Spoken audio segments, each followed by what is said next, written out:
शारदीय नवरात्रे का 5वां दिन रहा है, और मान लो कि आपके घर में किसी बच्चे की, लड़के की या लड़की का या मंगल विवाह नहीं हो रहा हो, या शादी नहीं हो रही हो, या उस लड़के लड़की के लिए बहुत प्रयास कर लिया आपने और उसकी शादी हो ही नहीं रही, अथक प्रयास आपने कर लिया और उसका मंगल विवाह नहीं हो रहा, तो ये देवी भागवत में स्पष्ट कहा गया है, देवी भागवत में वर्णन किया गया है, देवी भागवत में वर्णित किया गया, और देवी भागवत में कहा गया कि आम का जो पत्ते होते हैं, आम का जो पत्ता होता है, आम का जो पल्लव होता है, उस आम के पत्ते पर हल्दी और सिंदूर, इन दोनों से स्वस्तिक का निर्माण किया जाए। देवी भागवत का संवाद है, बहुत ध्यान देना महाराज। जिन कन्याओं का विवाह ना हो पंचमी के दिन, नवरात्रे की कोई सी भी पंचमी, मतलब जो पंचमी तिथि पड़ेगी, कोई भी नवरात्र हो, चाहे वो 4 नवरात्रे में से, चाहे वो पौष का हो, अश्विन का हो, चैत्र का हो, आषाढ़ का हो, किसी भी नवरात्रे में आप कर सकते हैं। एक पान के पत्ते पर, एक ही पत्ते पर जो 2 स्वस्तिक बनेंगे, एक हल्दी का बनेगा, एक सिंदूर का बनेगा। बस अंतर इतना है, जो हल्दी का स्वस्तिक है उस पर कंकु के चावल, अर्थात रौली के चावल, रोली कुंकू के चावल रखना है, और जो सिंदूर का है उस पे हल्दी के चावल रखना। इतना रखकर जिस लड़का लड़की का विवाह नहीं होता उसकी हथेली पर रखकर उसका नाम और गोत्र बोलकर महाराज उसको ले जाकर नीम के पेड़ के नीचे उसको रख दिया जाता है। मात्र 3.5 या 4 महीने ऐसे रहते हैं जिसके अंदर उस लड़का लड़की का विवाह पक्का हो जाता है। जिसका विवाह नहीं होता केवल उसी के लिए। एक नवरात्रे में जो पंचमी तिथि होती है, नवरात्रे की जो पंचमी तिथि है, उस पंचमी तिथि के दिन अशोक सुंदरी का जो स्थान होता है उसको समझिएगा थोड़ा सा। जैसे ये शिवलिंग है और ये जलाधारी है भगवान शंकर की, ये शिवलिंग, ये जलाधारी, और जलाधारी में जो जल बहता है उसमें बीच में जो मोटी सी लाइन रहती है वो अशोक सुंदरी होती है। जैसे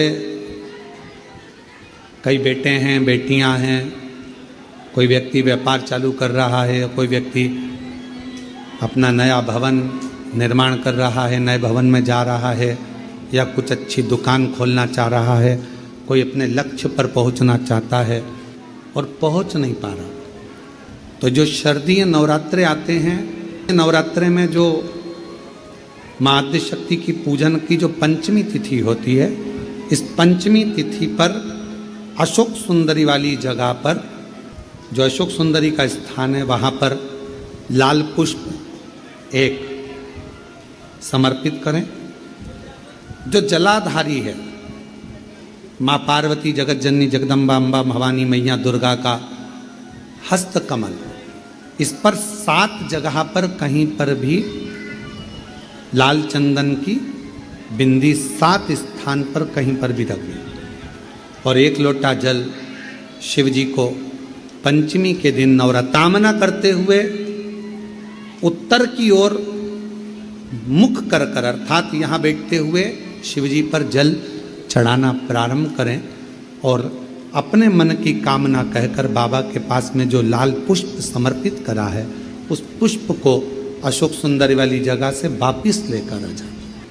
जिस लक्ष्य को आप पाना चाहते हो, अच्छी पढ़ाई कर रहे हो, खूब अध्ययन कर रहे हो, खूब मेहनत कर रहे हो, खूब पढ़ो, कोई दुकान खोल रहे हो, व्यापार चालू कर रहे हो, कोई नया कार्य चालू कर रहे हो, उस पुष्प को अपने स्पर्श कर कर या उस पुष्प का दर्शन कर कर आप एक बार जाकर देखो, आपको उस मंजिल तक मां आद्य शक्ति दुर्गा भवानी शिव पहुंचा कर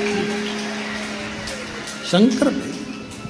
और निवेदन करूंगा, अगर जिंदगी में थोड़ी सी तकलीफ है, दुख है, कष्ट है, परेशानी है, 5 कमलगट्टे, 5 बेलपत्र तांबे के लोटे में जल भरकर रख लीजिए। सीधे हाथ पर उस कलश को रखो जिसमें 5 कमलगट्टे और 5 बेलपत्र रखिए। श्री शिवाय नमस्तुभ्यम, इस मंत्र का 5 बार स्मरण कर कर आपको जो तकलीफ है उसको हृदय चित्त से धरकर मस्तक से कलश को लगाकर किसी एकांतेश्वर महादेव पर, किसी वृक्ष के नीचे विराजमान हो, ऐसे एकांतेश्वर महादेव पर अपनी कामना कर कर वो जल समर्पित कर दो। एक बेलपत्र, एक कमलगट्टा उठाकर अपने घर पर लेकर आ जाओ। जो तकलीफ बहुत ज़्यादा हो रही है 5 दिन में आपको मालूम पड़ जाएगा, 5 दिन में अंतर आ जाएगा। पंचमी के दिन देवाधिदेव महादेव पर चढ़ाई गई शमी पत्र,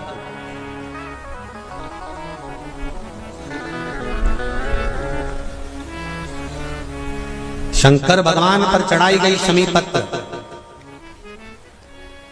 आस्तिक मुनि का नाम लेकर, कौन से मुनि?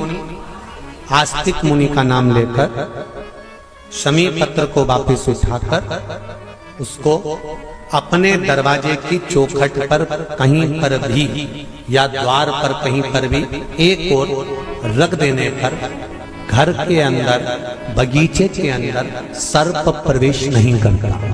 ध्यान रखिए, सर्प प्रवेश नहीं करेगा।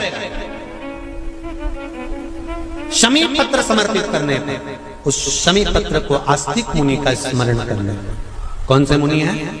आस्तिक मुनि का स्मरण करने पर भीतर घर के अंदर बगीचे में सर्प भी प्रवेश नहीं। उस शमी पत्र में जया, विषहरा, शामली वारी, दौतली और देव, ये 5 कन्याओं का भाव प्रकट हो जाता है और वो कन्याएं हमारे घर के द्वार की रक्षा करती हैं। तुम्हारे घर की बहन बेटी क्या करती है?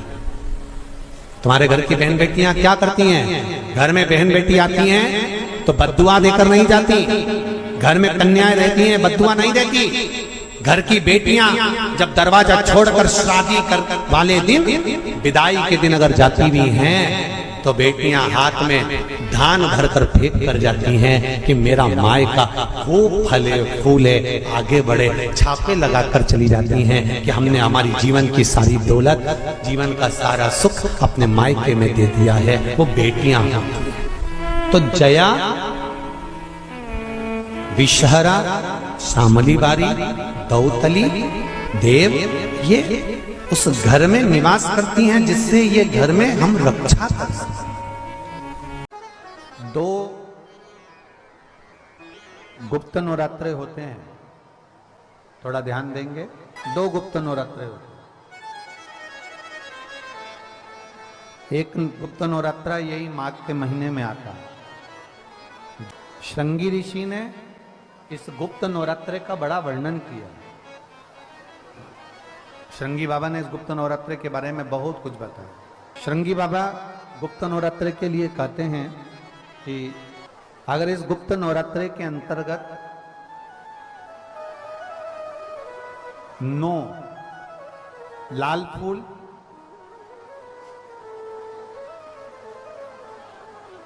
और 5 श्वेत पुष्प,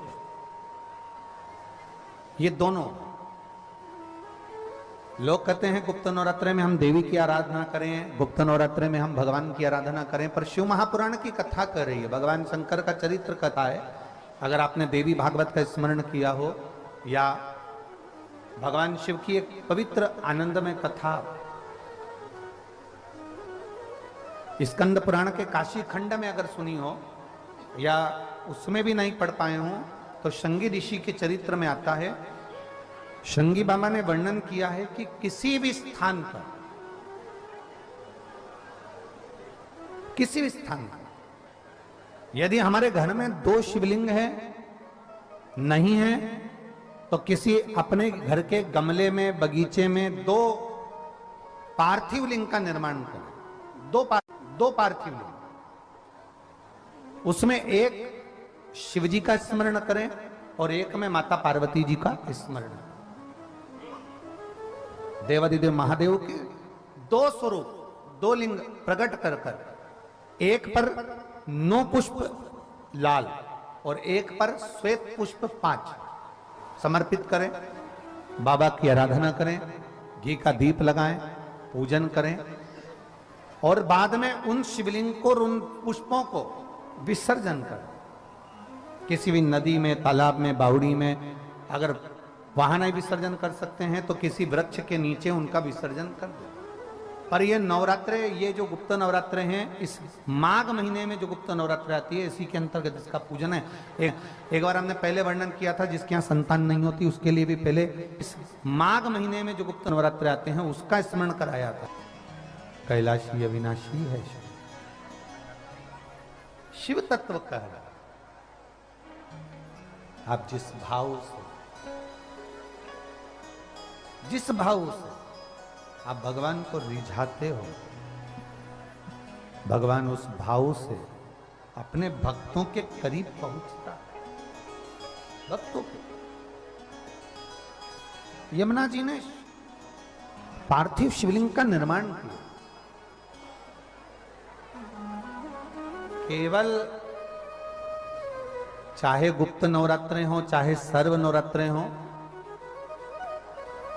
केवल देवी की आराधना कर रहे हैं और सोचें कि हम माता जी की आराधना कर रहे हैं और माता जी हम पर प्रसन्न हो। शिव महापुराण की कथा कहती है, कोई सी भी नवरात्रे में अगर आप शंकर भगवान की आराधना के साथ देवी की आराधना करेंगे तो शिव महापुराण की कथा कहती है महादेव शिव और शक्ति दोनों ही कृपा जरूर करते हैं। ये निश्चित है, निश्चित है।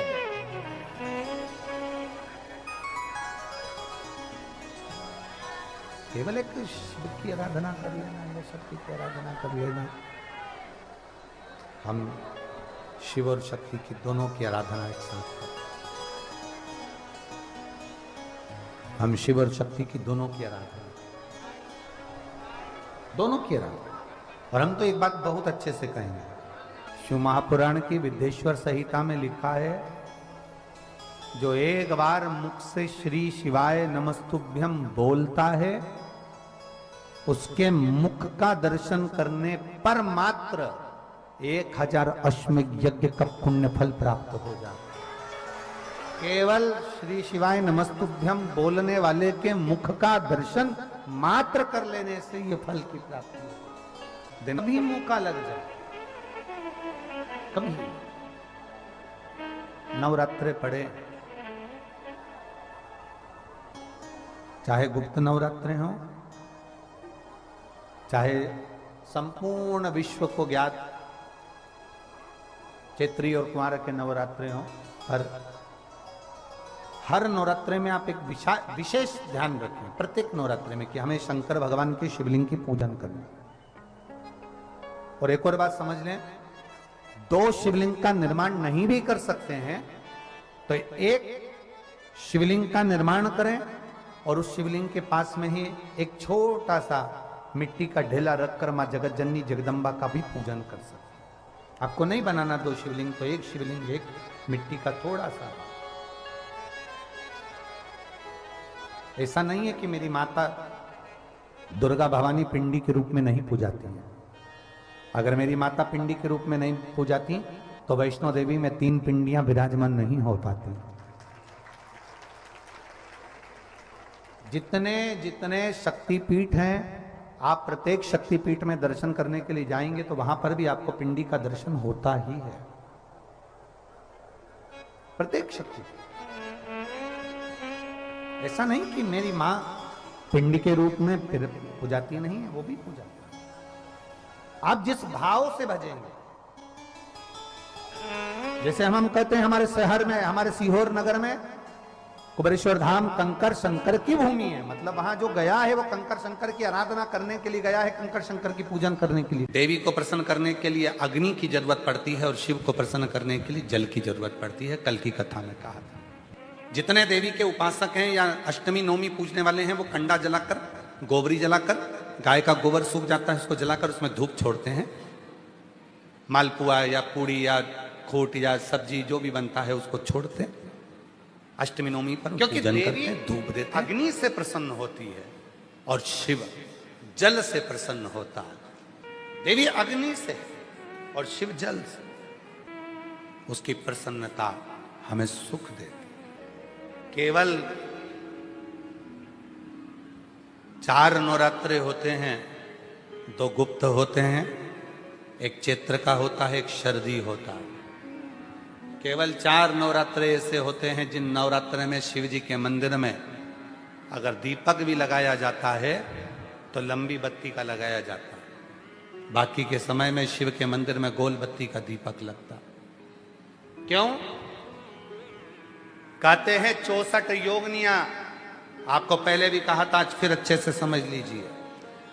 ये शिवलिंग है, ये जलाधारी है, ये पानी बहता है, बीच में अशोक सुंदरी है, राइट में गणेश जी हैं, लेफ्ट में कार्तिकेय हैं। शिवलिंग के ऊपर जो जल टपकता रहता है वो शिव जी की 5 लड़कियां जया, विषहरा, शामली बारी, दौतली, देव है। ये पीठिका पार्वती जी का हस्त कमल, ये पीठिका पार्वती जी का हस्त कमल। इस पीठिका के नीचे जितना मोटा भाग रहता है, शिवलिंग जहां रखा है उस पीठिका का जितना मोटा भाग, जहां से पानी नीचे गिरता है, जितना मोटा भाग होता है, इतने पूरे मोटे भाग में मां आद्य शक्ति के 64 योगनियां यहां पर विराजमान होती है। जब हम जल समर्पित कर कर लंबी बत्ती का दीपक नवरात्रे में लगाते हैं तो जो 64 योगनियों की जो शक्ति है, 64 योगनियों का जो फल है, देवी की आराधना और साधना का जो फल है, भले हमने व्रत करा नहीं करा, भले हमने पूजन करी नहीं करी, भले हम नवरात्रे में कोई व्रत साधना तप नहीं कर पाए, कोई बात नहीं, पर जिसने शिव को जल चढ़ाया, ये जल बहकर यहां से निकलेगा। वहीं पर सम्मुख में शिव के लंबी बत्ती का घी का यदि दीपक लगाया, और कितना दीपक, दीपक कैसा, तो कहा जब हम शिव को नवरात्रे में केवल दिया लगाने के लिए जाते हैं, लंबी बत्ती होती है तो उस दिए के अंदर घी को ज्यादा नहीं भरा जाता, केवल बत्ती को डुबोया जाता है और उस दिए में रखा जाता है, जलाया जाता है। शिव और वो 64 योगनियां जो यहां विराज रही हैं, यहां शिवलिंग, मां आदिशक्ति दुर्गा भवानी, गणेश जी, कार्तिकेय, अशोक सुंदरी, शिव जी की 5 लड़कियां और ये 64 योगनियां। और 64 योगनियों के बाद में ये जल बहकर जाता है जितनी दूर तक, यहाँ 33 कोटि देवताओं का स्थान होता है। इसलिए हम जब लंबी बत्ती का दीपक लगाते हैं जल चढ़ाकर नवरात्रे में, तो शिव की आद्य शक्तियां हमको सुख प्रदान करना प्रारंभ कर देती हैं और हमारे भंडार में कोई कमी नहीं है। तो भंडार की कमी को कुंडा रखा रहता है, उस कुंडे में गाय के गोबर की गोबरी कंडा जलता रहता है और उसमें लोग थोड़ी थोड़ी धूप छोड़ते रहते हैं। बोलो सही है? वहां धुआं रहता है, उस धूप का गंध रहता, उस गूगल की गंध, धूप की गंध रहती। 9 दिन रोज छूटती है, रोज माता के मंदिर। अब कोई कहे कि क्यों भैया एक दिन छोड़ लो, नहीं, वो धूप क्यों छूटी, वो अग्नि क्यों प्रकट करी? पार्वती जी का, देवी जी का, दुर्गा भवानी का अग्नि से क्या प्रेम है, उस ज्योत से क्या प्रेम है, उस धूप से क्या प्रेम है? शिव को जल तत्व प्रिय है और मां आद्य शक्ति को अग्नि तत्व प्रिय है। मां जगतजननी दुर्गा भवानी को, आद्य शक्ति भवानी को अग्नि तत्व प्रिय है। भगवान शंकर को जल चढ़ता है और मां दुर्गा भवानी की ज्योत लगती है, धूप छूटती है, हवन होता है, यज्ञ होता है। मां को प्रियता अग्नि। सती माता चाहती तो अपने प्राणों को कहीं और भी छोड़ सकती थी, फिर हवन की अग्नि में प्राण छोड़ने की जरूरत क्या पड़ गई मां को? हमारे यहां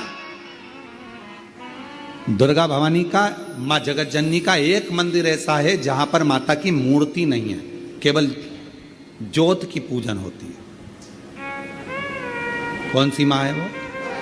ज्वाला देवी। जहां पर ज्योत जलाई नहीं जाती, अपने आप पृथ्वी से ज्योत चलती रहती है, अपने आप ज्योत निकलती रहती है, अपने आप ज्योत जलती है, अपने आप ज्योत प्रकट। और बहुत सुंदर जगह। हम कई बार, हमारे एक शिष्य हैं वरुण जी अग्रवाल देवास वाले, हम उनको हमेशा कहते हैं कि एक बार योग लगेगा तो हम आपके साथ माँ के दर्शन करने ज्वाला जी चलेंगे, उनकी कुल देवी है। तो हम उनको कहते रहते अपन माँ के दर्शन। अब कभी कभी ऐसा लगता है माँ के दर्शन करने जाओ और माँ वहां पर कह दे कि बेटा कब आ रहा है शिव पुराण सुनाने, भारत की भूमि पर एक मंदिर ऐसा है मां जगत जननी का जहां अपने आप ज्योत जलती है, अपने आप, और उसको जलाया नहीं जाता, वो अपने आप प्रकट है। वो ज्वाला रानी पहाड़ों वाली माँ शेरो वाली माँ ज्वाला रानी। अब देवी माता को अग्नि तत्व की प्रियता है। माँ को क्या चाहिए? तो कहा मुझे अग्नि तत्व की प्रियता। माँ सती मैया चाहती तो अपने प्राणों को कहीं पर दरवाजे पे त्याग देती। पिताजी मैं जा रही हूं यहां से अपने प्राणों को छोड़ने के लिए। पिताजी दक्ष प्रजापति जी, तो मैंने हे दक्ष प्रजापति, आपने मेरे पति का अपमान करा है, मैं अपने प्राणों को छोड़ रही। चाहती तो कहीं पर भी प्राण त्याग देती। फिर यज्ञ की कुंड में क्यों, यज्ञ की अग्नि में क्यों? क्योंकि माँ को वो अग्नि तत्व प्रिय है। अग्नि तत्व। मां जानकी जी की परीक्षा काय में हुई? जम के बोलो जरा। अग्नि। मां सीता जी की परीक्षा कहां हुई? अग्नि में। अग्नि तत्व की प्रियता। राजस्थान में एक मंदिर ऐसा है, देवी जी का मंदिर है, जगत जननी का मंदिर है राजस्थान में, जिस मंदिर में अपने आप मां अपने अग्नि का स्नान कर लेती है। अपने आप उनके मंदिर में आग लग जाती है, अपने आप पूरा अग्नि का स्नान हो जाता है मेरी माता। अपने आप अग्नि तत्व मेरी मां को प्रिय, ज्योत मां को प्रिय। तो कहा कि माता रानी को ज्योत से प्रेम क्यों है? आखिर मेरी माता रानी को ज्योत से प्रेम क्यों है? क्यों क्यों प्रियता? तो शिव जी बैठे हैं तप करने के लिए साधन। और मेरे भगवान शंकर कामाख्या पीठ पर, कामाख्या शक्ति पीठ पर मेरे भगवान शंकर सारे शक्तिपीठ, क्योंकि उनका मन बेचैन था, मन लग नहीं रहा था, सती चली गई। रुपये में कितना मिल रहा है? 55%। वही माला आप किसी मंदिर में, देवालय में, तीर्थ में जप रहे हो, उसका पुण्य मिलेगा केवल आधा, 50%, मात्र 50। महाराज वही माला आप यदि पीपल, आंवला, समी, बेलपत्र, इन वृक्ष के नीचे अगर आप एक माला को लेकर बैठे हो और बिना आसन के, समी के वृक्ष के नीचे आप कोई मंत्र जप रहे हो, कोई बेलपत्री के पेड़ के नीचे मंत्र जप रहे हो, कोई आंवले के पेड़ के नीचे मंत्र जप रहे हो, किसी पीपल के वृक्ष के नीचे मंत्र जप रहे हो, तो वहां आसन लगाने की जरूरत नहीं होती। बिना आसन के अगर आपने एक माला का, एक मन का भी अगर जपा है, शिव महापुराण कहती है, विष्णु पुराण कहती है कि 100% पुण्य आपके खाते में उस मंत्र का फल प्रदान कर देता है। उस मंत्र का शिव महापुराण की कथा, लिंग पुराण की कथा, विष्णु पुराण की कथा, पद्म पुराण की कथा कहती है कि किसी वृक्ष के नीचे, जिन वृक्षों का गुणगान हमारे शास्त्र करते हैं, जिन वृक्षों का गुणगान हमारी पुराणे करती हैं, उन वृक्ष के नीचे अगर एक मंत्र का मन का भी फेरा जाए तो उसका पुण्य हजारों गुना प्राप्त हो जाता, आप रूप प्राप्त होता अपने आप।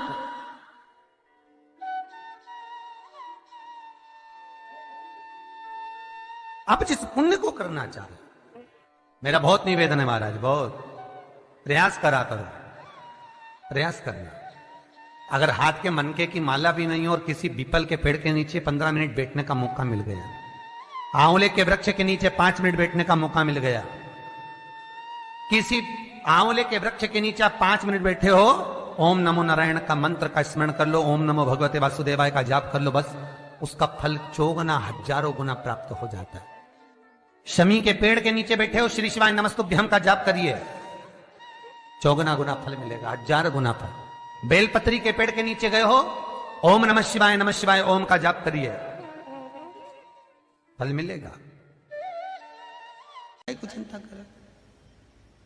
अम्बे है मेरी माँ, दुर्गा है मेरी माँ, बोलो जय माता दी, बोलो बोलो बोलो जय माता दी, बोलो बोलो, वो साधारण नहीं हो सकती महाराज, सहज नहीं। कि मन मेरा मंदिर, आंखें दिया बाती, होठों की है तालियां, रोम फूल बाती, रोम रोम जीवा तेरा नाम पुकारती। आरती ओ मैया आरती ओ, शेरा वाली है माँ तेरी आरती, लाटा वाली है माँ तेरी आरती। ओ मेरा मंदिर, आंखें दिया बाती, होठों की है तालियां, रोम फूलवाती, रोम रोम जीवा तेरा नाम पुकारती। आरती ओ मैया आरती ओ, तेरा वाली है माँ तेरी आरती, ओ लाटा वाली है माँ तेरी आरती, ओ कमला रानी है माँ तेरी आरती। ओहो